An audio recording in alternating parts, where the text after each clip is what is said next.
इस विवरण ने उन्हें जड़ता की हालत से झकझोर के बाहर निकाल लिया और सारी की सारी टीम उप प्रणालियों की जांच और उन्हें ठीक करने के काम में फिर से जुट गई। यानी उनके ऐसे इंस्पिरेशनल वर्ड से सब लोगों को बहुत अच्छा लगा। उनको एकदम बोलते हैं ना, निराशा वाले फेज से बाहर निकाला और पूरी की पूरी टीम उसके पोस्ट करेक्शन में लग गई कि ये प्रॉब्लम्स क्यों आया, कैसे आया, तो उसका क्या सोल्यूशन हो सकता है। ये सब में सारे लोग जुट गए। अगले 10 दिन तक दिन रात चले विस्तृत विश्लेषण के बाद हमारे वैज्ञानिकों ने मिसाइल को 1 मई 1989 को प्रक्षेपण के लिए तैयार कर लिया। लेकिन स्वचालित कंप्यूटर जांच अवधि के दौरान 10 सेकंड पर एक होल्ड का संकेत दिखाई पड़ा। प्रक्षेपण फिर एक बार स्थगित करना पड़ा। रॉकेट विज्ञान के क्षेत्र में इस तरह की चीजें बहुत आम है और अक्सर अन्य देशों में भी होती रहती है। तो जब उन्होंने पोस्ट करेक्शन किया, सब ठीक किया, फिर उन्होंने डिसाइड किया कि 1 मई 1989 को हम क्या करेंगे, वापस मिसाइल को लॉन्च करेंगे। तो इस बार जब मिसाइल लॉन्च करना था तब कंप्यूटर ने क्या किया, लास्ट 10 सेकेंड्स जब बचे थे तब उन्होंने होल्ड का संकेत दिया, यानी होल्ड करने का मैसेज डाला। So because of which again second time ये मिशन अबॉर्ट करना पड़ा। तो ये सब जो होता है साइंटिफिक फील्ड में, ये सब रिसर्च फील्ड में बहुत आम बात है। काफी सारे देशों में ऐसा होते ही रहता है बार बार, क्योंकि सब चेक करने के बाद ही, ठीक तरीके से बाद ही मिसाइल्स लॉन्च करनी पड़ती है। मैंने डीआरडीएल आरसीआई परिवार को 2000 से भी अधिक सदस्यों को संबंधित किया। So we were on that कि वापस कंप्यूटर ने होल्ड का संकेत दिया, तो ये सब चलते रहता है।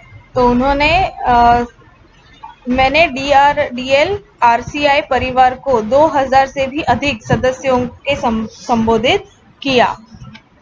बहुत मुश्किल से ही सभी किसी प्रयोगशाला या आरएनडी संस्था में को देश में पहली बार अग्नि जैसी प्रणाली विकसित करने का अवसर मिलता है।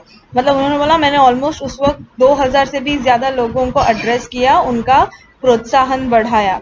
और उसमें बोलते हुए कहा कि आरएनडी में तो ऐसा होते रहता है, बहुत मुश्किल से ऐसे कंट्रीज है, ऐसे देश है जहाँ पे पहले ही गो में सब कुछ ठीक हो जाए और उनको सक्सेस मिला हो। यह महान अवसर हमें दिया गया है। स्वाभाविक रूप से बड़े अवसर अपने साथ बराबर की चुनौतियां लेकर आता है। मतलब बहुत मुश्किल से हमें ये अवसर मिला है कि हम भी ऐसा अपने लिए कुछ प्रयोग कर सके और फर्स्ट गो में ही उसको एकदम से एटलीस्ट एक बोलते हैं ना कि 90-95% तो करेक्ट होना चाहिए वैसा। तो बार बार अगर मिशन अबॉर्ट भी करना पड़ा, कुछ प्रॉब्लम्स भी आ रहा है, so even in that case what we have to do कि हमें समझकर एकदम शांति से हर चीज को सॉल्व करना है।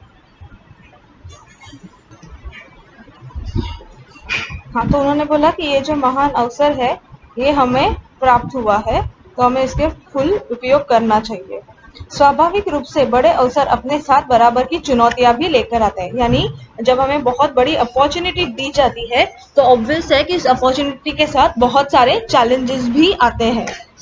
हमें हिम्मत नहीं हारनी चाहिए, समस्याओं को हमें हारने का मौका नहीं देना चाहिए।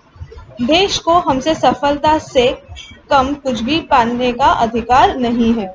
यानी हमें ऐसे हिम्मत नहीं हारकर बैठनी चाहिए, हमें ऐसा अपसेट होके नहीं रहना चाहिए, क्योंकि हमारा देश बहुत अच्छी चीजें डिजर्व करता है और अपने देश को सक्सेसफुल बनाने के अलावा, उसको टॉप में लाने के अलावा अपने पास से और कुछ भी ऐसा नहीं होना चाहिए।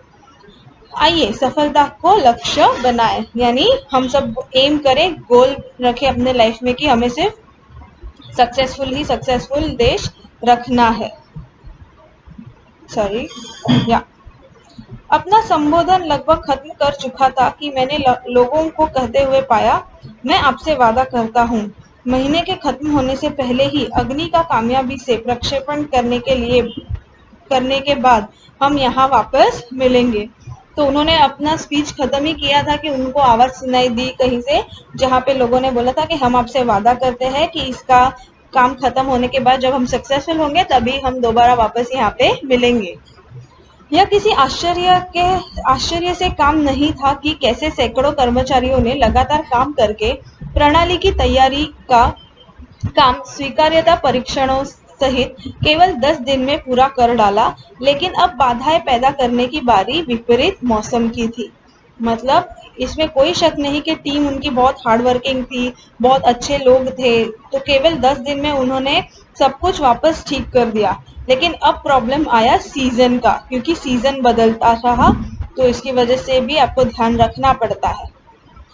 एक चक्रवात का खतरा मंडरा रहा था। चक्रवात मतलब साइक्लोन। सभी कार्य केंद्र उपग्रह संचार के जरिए आपस में जुड़े हुए थे।